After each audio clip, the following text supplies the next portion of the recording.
Iya, assalamualaikum warahmatullahi wabarakatuh. Selamat pagi anak-anak.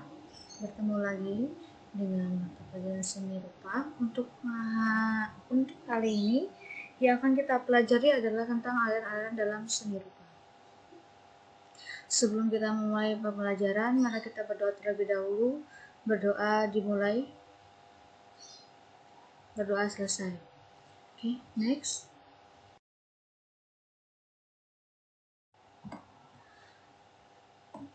Oke, di sini ada kompetensi dasar. Kompetensi yang kita pelajari di aliran seni rupa ini, yang pertama, kita bisa mengidentifikasi keunikan gagasan dan teknik dalam karya seni rupa dua dimensi. Kemudian bisa menampilkan sikap apresiatif terhadap keunikan gagasan dan teknik dalam karya seni rupa dua dimensi. Yang ketiga, kita bisa mendiskusikan karya seni rupa dua dimensi yang memanfaatkan berbagai media, teknik, dan juga corak.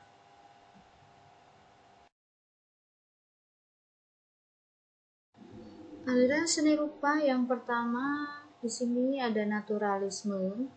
Naturalisme itu sendiri adalah corak atau aliran dalam seni rupa yang berusaha melukiskan suatu objek sesuai dengan alam.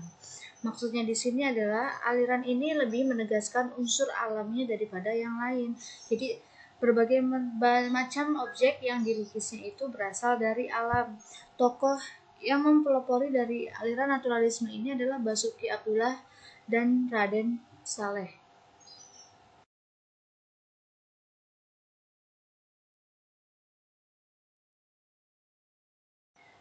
Nah, di sini ada salah satu contoh dari lukisan aliran naturalisme, bisa kita lihat mulai dari goresannya, kemudian motif objek yang dia gambar. Semua objek yang dia gambar itu berasal dari keindahan alam. Di sini juga sama ya, masih contoh aliran naturalisme. Dilihat juga, oke, semuanya natural, alami, tidak ada yang berbeda. Kemudian ada lagi. Nah, lihat. Ini juga masih sama, contoh dari lukisan aliran naturalisme. Semua objek gambarnya terlihat natural dan masih dengan latar pemandangan alam.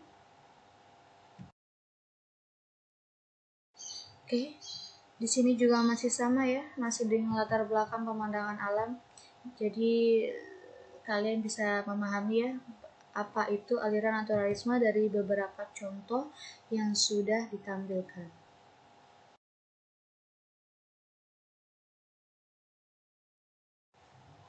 Nah, ini untuk aliran yang kedua adalah aliran realisme.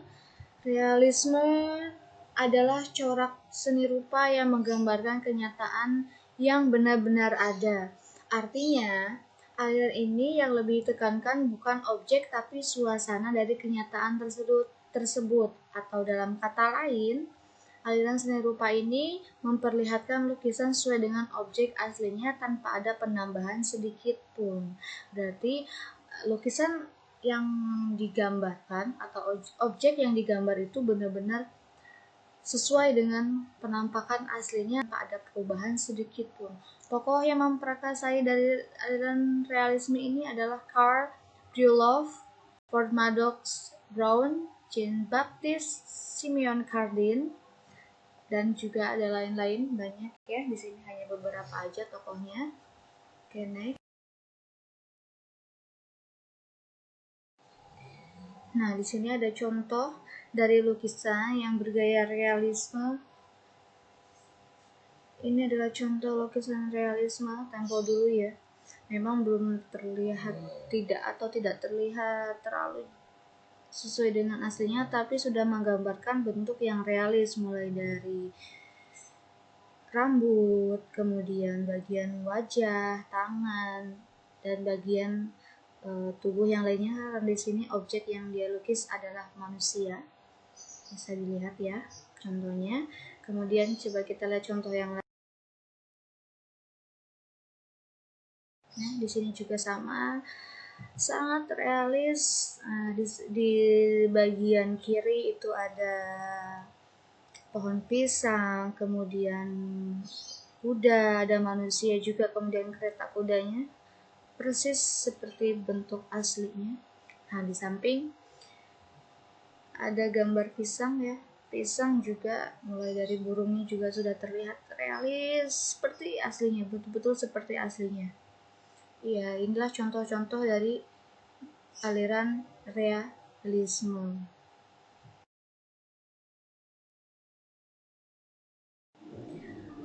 Kemudian ada aliran romantisme atau romantisisme, sama saja. Aliran ini adalah aliran seni rupa yang berusaha menampilkan hal-hal yang fantastik dan berusaha membangkitkan kenangan romantis dan keindahan di setiap objeknya, seperti sejarah, tragedi, ataupun peristiwa alam. Aliran romantisme ini betul dia mengangkat objek itu tentang sebuah peristiwa atau kejadian yang sangat bersejarah. Contoh misal dalam Perang Dunia II ataupun perang Islam di tempo dulu itu ada perang Badar. Romantisismenya dari mana, Bu? Mungkin kalian bertanya-tanya, romantisme di sini adalah kejadiannya sangat mendramatisir, itu yang disebut dengan romantis. Bisa dipahami ya. Untuk tokoh dari aliran romantisme ini adalah Girodet, Antoine Jean-Gros, Theodore Géricault, dan Delacroix. Lanjut. Nah, di sini ada contoh dari lukisan aliran romantisme. Bisa dilihat. Jadi perbedaannya dengan yang sebelumnya itu, romantisme itu pengertian tadi adalah menggambarkan tentang tragedi atau peristiwa. Bisa dilihat ini ada kuda ya, kuda yang ditunggangi oleh seorang panglima perang, mungkin ya, panglima perang. Ya, kita dapat melihat sekilas pun orang awam melihat kalau ya, hasil dari lukisan ini adalah kejadian atau sedang terjadi sesuatu di dalamnya, seperti itu, atau menggambarkan sebuah peristiwa tempo dulu di mana masih terdapat sebuah kerajaan yang masih berjaya di masanya. Lanjut ya, ini juga masih ada romantisme. Lihat sini mungkin bedanya dengan yang tadi. Kalau yang tadi itu tentang menggambarkan sebuah peristiwa, kalau di sini bagian romantismenya, romantis, atau kita lebih mengenal kata romantis itu dengan yang mendramatisir, penuh dengan drama. Bisa dilihat contoh di sini ada objek lukisan seorang manusia perempuan ya, perempuan, mulai dari kita lihat dari bagian parasnya atau mukanya terlihat seperti apa. Bisa kalian lihat, melamunkah atau sedang memikirkan sesuatu. Nah, disitulah yang mendramatisirnya. Pakaiannya juga ya, pakaian masih tempo dulu. Oke, nah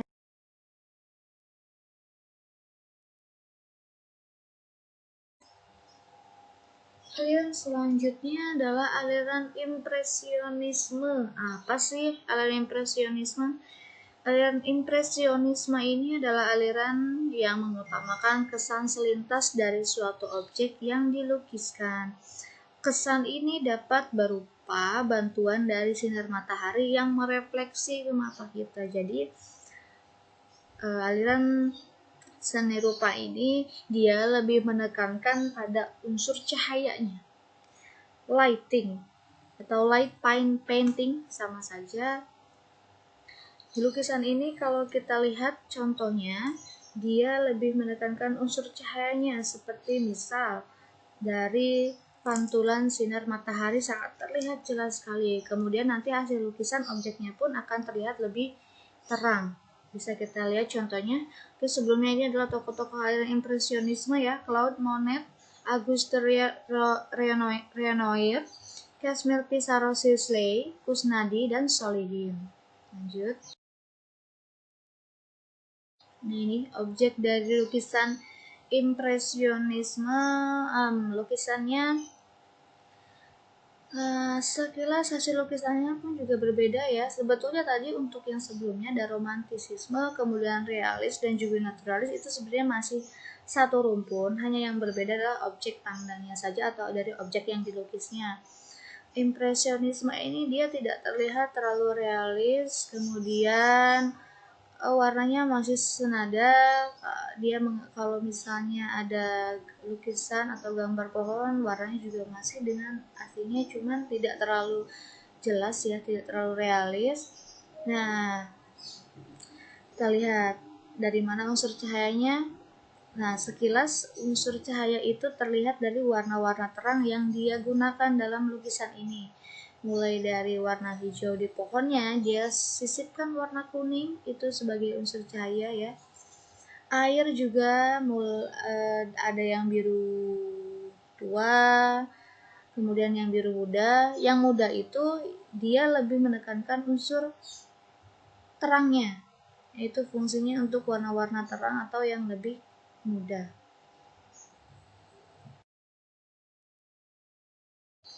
Kemudian contoh yang kedua, oke, di sini juga sama, dia lukisannya memang tidak terlalu realis, tapi lebih mengesankan unsur cahaya juga sama ya, bisa dilihat dari warna langitnya terlihat terang,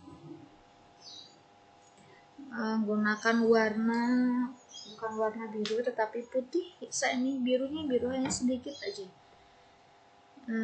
Kemudian di bagian wajah bisa kalian lihat wajah yang sedang menggunakan payung, itu di bagian mukanya dibagi dua ya, ada yang terlihat gelap dan juga ada yang terlihat terang. Nah, itu juga sudah mengedepankan sisi dari kesan bahwa objek lukisan ini itu dia lukis pada saat siang hari, terik ya, panas matahari terik. Oke, lanjut.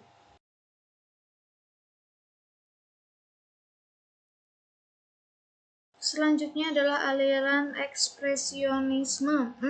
Aliran ekspresionisme. Aliran ekspresionisme ini adalah aliran yang mengutamakan curahan batin secara bebas. Bebas menggali objek yang timbul dari dunia batin, imajinasi, dan juga perasaan.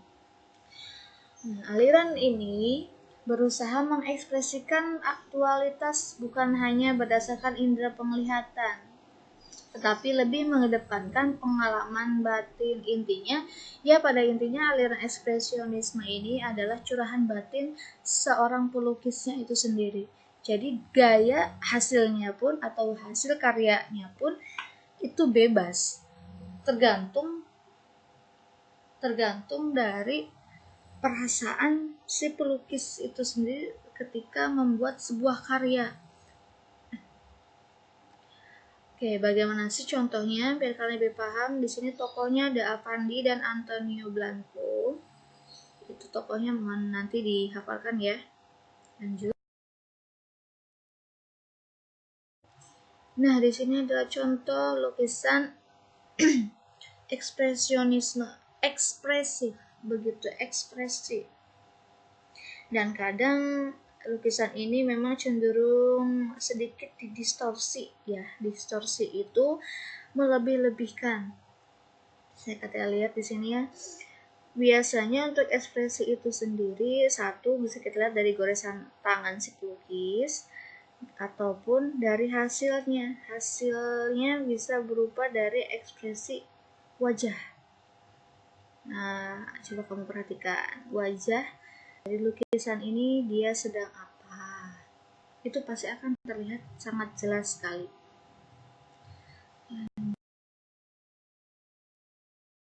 Nah, ini lukisan ekspresionisme yang kedua, sangat begitu ekspresif. Kalian bisa lihat dari goresan-goresannya, ya tidak realis memang, tapi tetap terlihat objek aslinya seperti ada pendopo kecil atau rumah kecil di belakangnya itu, kemudian bendera, ada juga payung, manusianya juga masih terlihat jelas meskipun hasilnya tidak realis ya. Goresannya juga begitu sangat ekspresif menggambarkan si pelukisnya. Tergantung ya, mungkin pelukis ini ketika menggambar sedang dalam keadaan kesal bisa, sedang bahagia juga bisa. Nah itu dia yang disebut dengan aliran ekspresionisme. Ekspresif merupakan curahan batin dari si pelukisnya.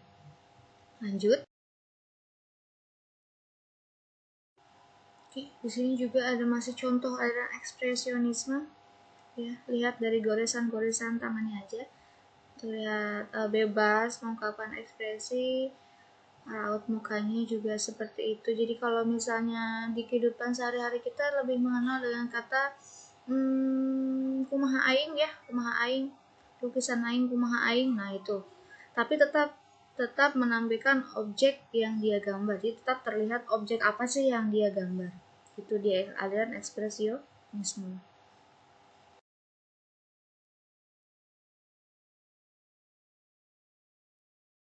Oke, selanjutnya ada kubisme, aliran kubisme. Aliran kubisme ini adalah aliran yang cenderung melakukan usaha abstraksi terhadap objek ke dalam bentuk-bentuk geometri untuk mendapatkan sensasi tertentu. Hah, maksudnya seperti apa sih? Jadi, objek lukisannya itu si pelukis merubahnya bukan dengan seperti objek aslinya, melainkan diganti menggunakan bentuk-bentuk geometri. Contoh dari bentuk geometri itu adalah seperti segitiga, kemudian segi empat, lingkaran, kotak, dan lain-lain. Nah, tokoh yang biasa melukis kubisme itu yang paling terkenal adalah Pablo Picasso. Nanti boleh kalian searching di Google ya. Seperti apa contoh-contohnya? Oke, saya tampilkan sedikit contohnya. Nah, oke, di sini ada contoh dari aliran kubisme. Nah, coba kalian lihat. Sekilas mungkin ini tampak wajah, ya, wajah seseorang. Kemudian ada rambutnya warna merah, backgroundnya ada matanya mungkin ya, ada hidung. Cuman objeknya itu diganti menggunakan bentuk-bentuk geometri. Nah, kalian perhatikan lagi, coba diteliti. Coba kalian lihat dari matanya deh, matanya itu terlihat sangat jelas ya. Mata itu kan seharusnya kan rapi ya, tapi ini seperti lingkaran, hanya bagian ujung atau samping kanan dan kirinya sedikit ditarik. Ya memang sama, tapi lebih kasar bentuknya dari mata yang aslinya. Kemudian bagian wajahnya juga, nah itu di kotak-kotak ya, jadi ada seperti pembatasnya gitu. Bagian rambut juga meliuk-liuk, tidak ada. Kalau gambar realis atau semi realis, minimal gambar rambut itu kan, atau lukisan rambut itu ada sedikit helaian rambut, itu ada garisnya tipis, tapi ini tidak ya.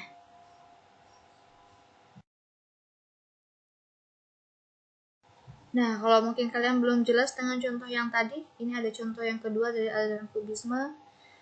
Gambar apa ini? Baby ya. Kita skip, jangan manggil babi, tapi ini baby. Baby pig, kamu lihat bagian tubuhnya, harusnya tubuh hewan ini kan mulus ya, mulus. Tapi lihat di sini dia dikelompokkan atau seperti ada pembatasnya, mulai dari paha itu ada gelombang-gelombangnya. Nah, itu dia yang disebut dengan aliran kubisme. Jadi bagian-bagian tubuhnya itu diganti menggunakan bentuk-bentuk geometri. Lanjut.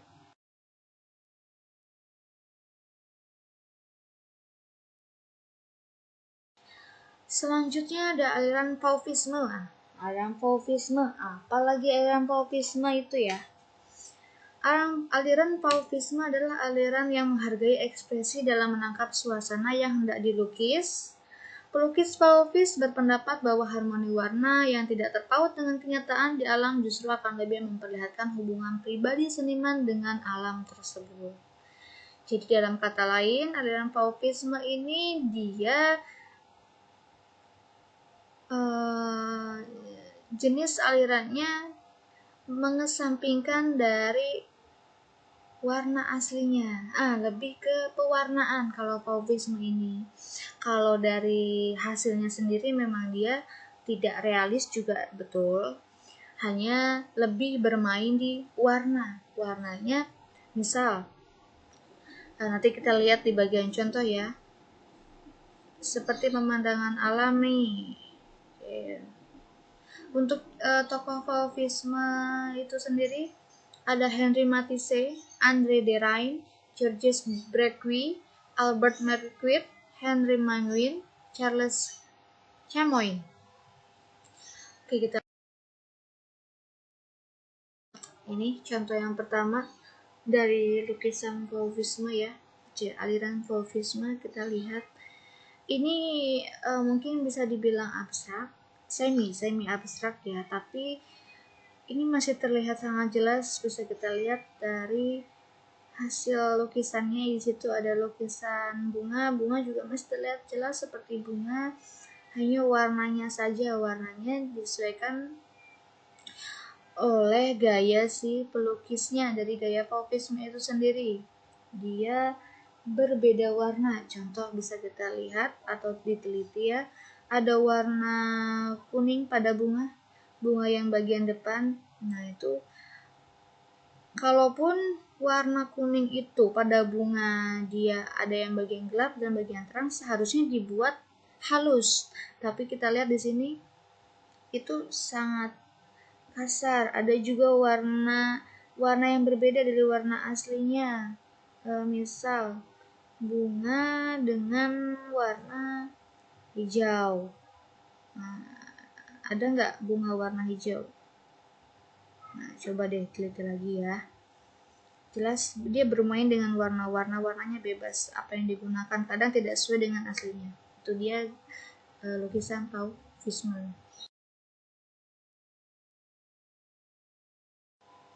Oke, ini ada contoh yang kedua dari aliran fauvisme. Nah, ini lebih jelas ya perbedaannya dengan yang tadi.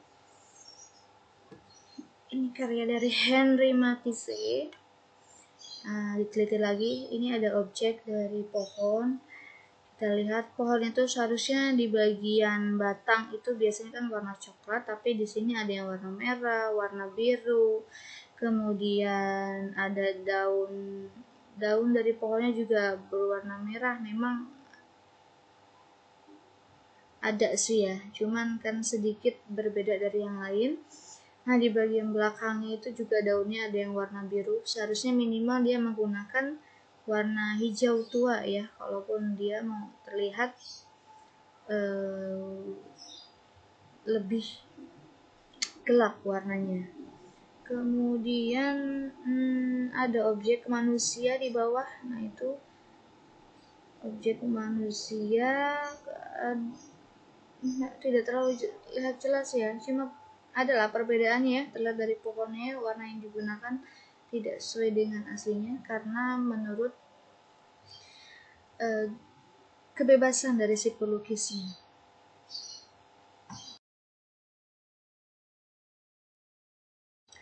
Lanjut, ini ada aliran dadaisme.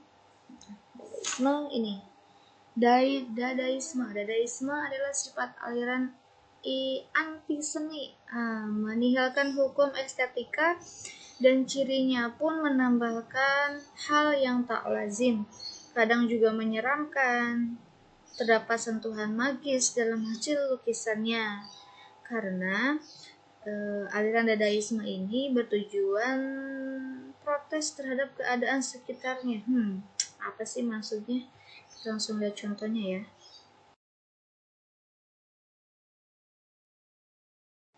Nah, oke, di sini ada contoh lukisan dari gaya dadaisme. Bisa kalian lihat objek lukisan ini. Jika kita lihat sekilas memang terlihat menyeramkan ya, sesuai dengan pengertian dari dadaisme itu sendiri. Mulai dari mata si perempuan, kemudian ada objek lukisan dinding baju, gambar manusia dengan kepala botak, ada juga poci dan rumah-rumah kecil. Itu sudah terlihat sangat menyeramkan. Lanjut.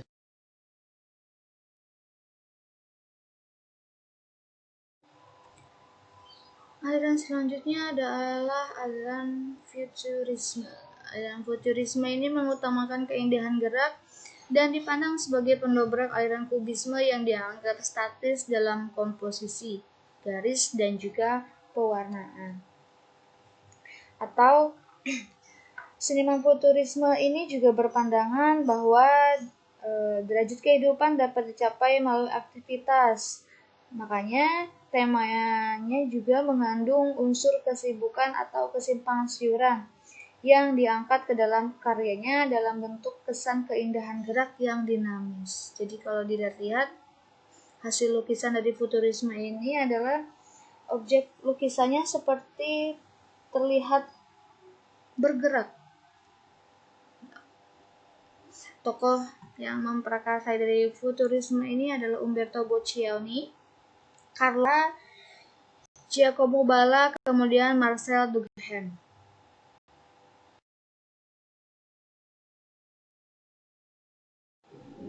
Oke, di sini ada lukisan dari aliran futurisme. Nah, bisa kita lihat yang dimaksud dengan seperti bergerak itu ya. Di sini ada contohnya ya. Dari yang paling kiri, lukisan paling kiri itu ada wajah manusia. Kalau kita lihat itu seperti wajah manusia yang sedang menoleh dari depan ke samping. Jelas ya. Kemudian terdapat sisi simpang siur. Simpang siur di mana? Nah, itu muka wajahnya, kemudian dari objek hasil lukisannya, background belakang itu terlihat sangat tidak sinkron, sangat simpang siur gitu. Tapi yang jelas di sini sangat jelas sekali objek lukisannya itu mengarah ke aliran futurisme. Nah, untuk yang bagian kanannya juga sama ya, wajah manusia. Kita lihat dari mukanya itu juga sama, dari depan ke samping. Lihat juga dari matanya, sangat jelas lah perbedaannya ya. Dari warna, kemudian goresannya juga sangat simpang siur, tidak beraturan. Itu adalah aliran futurisme. Untuk selanjutnya adalah aliran surrealisme. Aliran surrealisme ini adalah aliran yang berusaha membebaskan diri dari kontrol kesadaran. Lukisan dengan aliran ini kebanyakan menyerupai bentuk-bentuk yang sering ditemui di dalam mimpi, atau dalam kata lain, aliran surrealisme ini adalah aliran yang berasal dari alam mimpi atau alam bawah sadar manusia. Contohnya seperti apa? Kita lihat. Nah, ini ada contoh dari aliran surrealisme. Kita lihat objek lukisannya. Di situ ada perkebunan teh, kemudian ada petaninya atau butani ya. Kemudian ada juga, nah, tiba-tiba ada ibu jari nih nongkrong di situ. Nah, itu dia yang disebut dengan aliran surrealisme. Jadi alirannya itu berasal dari hayalan seorang pelukisnya. Sekarang kalau kita lihat dari maknanya, dari mana ceritanya perkebunan itu tiba-tiba ada ibu jari di situ. Maknanya untuk apa? Nah, itu dia yang disebut dengan aliran surrealisme, alam bawah sadar atau dari alam hayalan. Jadi, ya, hasil lukisannya pun berasal dari hayalan si pelukisnya itu sendiri.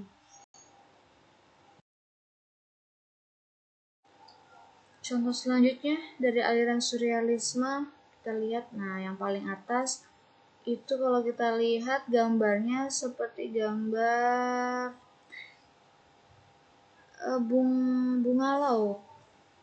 bunglon atau apa ya, hewan purba lah ya, hewan purba, tapi kepalanya itu dia ganti jam waker. Maksudnya apa nih gambar ya? Ya, surrealisme lah. Mungkin alam khayal dari si pelukisnya ini menggambarkan bahwa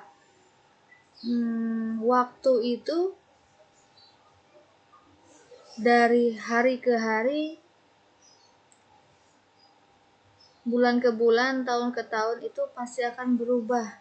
Seperti itu ya, sepertinya ya. Karena di sini ada gambarnya itu gambar hewan purba, kemudian ada jam. jam itu kan semakin hari kan semakin berputar kan. Nah itu.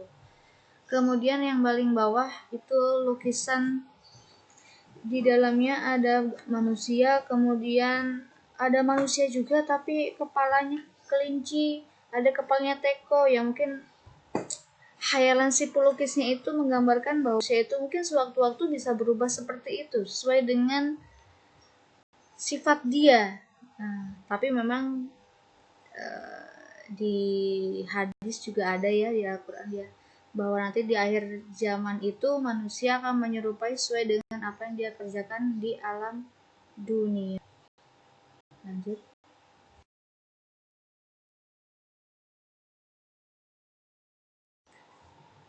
Abstraksionisme. Aliran ini berusaha mengambil objek yang berasal dari dunia batin, bisa fantasi, imajinasi, mungkin juga intuisi para senimannya.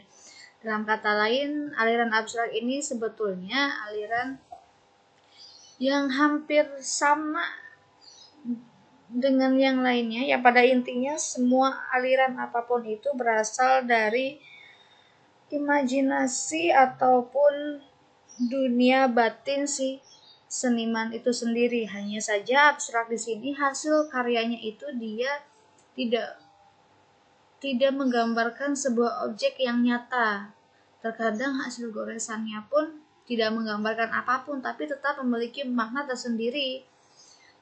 Bagi kreator-kreator yang sudah berpengalaman pasti mengetahui makna apa sih yang terdapat dalam hasil lukisan abstrak.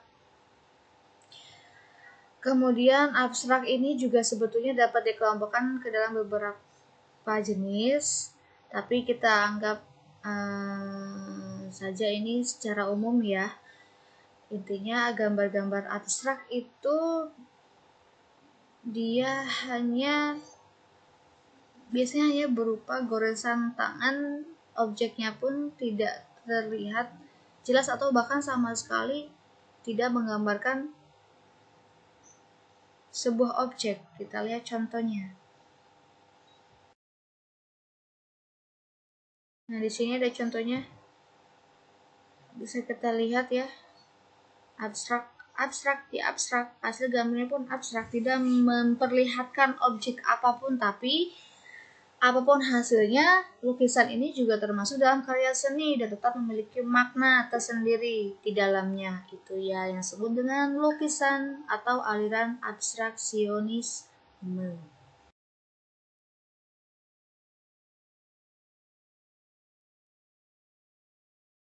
Selanjutnya ada optical art. Nah, optical art ini adalah aliran seni yang memanfaatkan ilusi mata sebagai objek pandangnya, di mana ilusi tersebut dapat berubah menjadi imajinasi.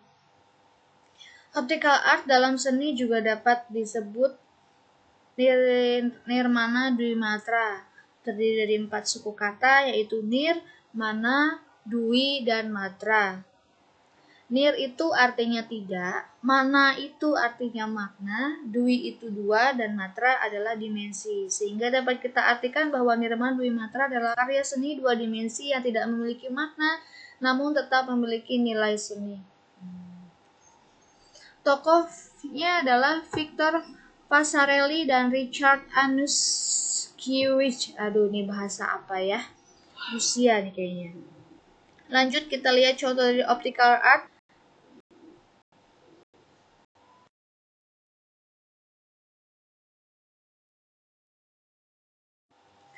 Nah, ini dia contoh dari lukisan optical art. Ada 1, 2, 3. Sebetulnya lukisan optical art ini itu berasal dari unsur-unsur seni rupa yang yang pertama itu unsur seni rupa terkecil adalah titik, kemudian yang kedua adalah garis, yang ketiga adalah bidang, dan juga selanjutnya. Untuk lukisan di sini dia menggunakan unsur garis.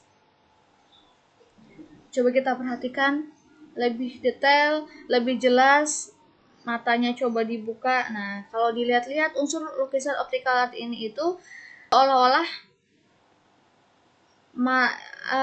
penglihatan kita itu menjadi pusing ya lama-lama ya. Yaitu dia fungsinya dari optical art, jadi ilusi dari mata, pandangan mata. Sebetulnya optical art ini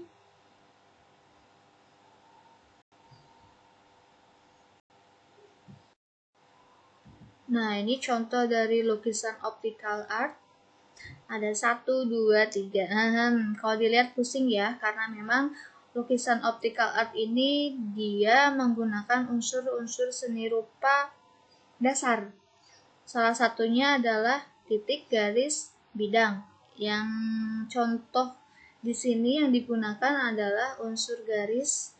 Bisa dilihat, semakin lama kita melihat, mata kita semakin pusing, kemudian seolah-olah gambar atau lukisan tersebut seperti bergerak. Nah, itulah dia fungsi dari optical art.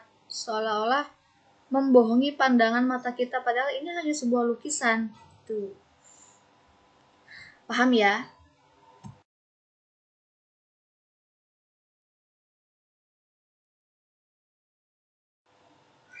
Terus ini juga masih ada ya, contoh dari lukisan optical art. Hanya bedanya tadi lukisan biasa, nah ini diaplikasikan dalam kehidupan nyata. Kalau kita lihat di objek yang pertama di atas itu sebuah lorong. Seharusnya lorong itu kan segi 4. Tapi kita lihat, nah ketika menggunakan lukisan optical art, lorong tersebut seolah-olah seperti memiliki dimensi atau ruang. Nah, padahal kita lihat di situ ada manusia itu diam dan dia tidak terjadi apapun. Itu ilusi namanya. Yang di bagian bawah juga sama ya. Itu juga sebuah lorong kotak. Hanya saja dia dipenuhi oleh lukisan optical art. Jadi seolah-olah ruang tersebut itu memiliki dimensi yang bergerak. Coba dilihat lagi. Sampai sini sudah paham?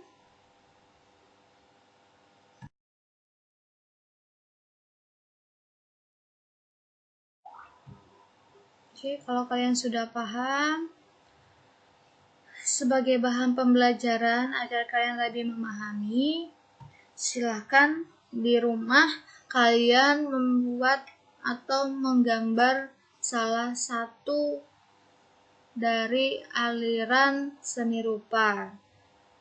Yang kalian gambar di rumah adalah aliran seni rupa dari optical art. Berarti yang terakhir dijelaskan di rumah silahkan kalian gambar. Kalau bisa gambar itu harus yang orisinal, hasil buatan sendiri, jangan sampai meniru punya orang lain. Mungkin mencontoh boleh untuk referensi, tetapi tidak untuk dijiplak. Jadi usahakan karya yang kamu buat itu adalah karya orisinal. Bisa dipahami? Nanti setelah kalian membuat gambar optical art, kamu bisa foto gambar tersebut, kemudian kamu kirim ke Google Classroom atau boleh juga via WA dengan catatan hasil gambarmu itu kamu kumpulkan di PC atau penanggung jawab kelas masing-masing. Bisa dipahami ya, berarti di luar itu tidak akan saya nilai. Jadi mohon pengertiannya untuk dikumpulkan di PJ masing-masing terlebih dahulu. Batas pengumpulannya seperti biasa 1 minggu dari hari ini. Oke, kalau kalian sudah paham dengan tugasnya ataupun nanti kalian ada yang ingin bertanya, silakan bisa menggunakan via WA ke PJ, lewat PJ. Nanti akan saya respon. Sekian materi kali ini. Terima kasih. Wabillahi taufiq wal hidayah. Wassalamualaikum warahmatullahi wabarakatuh.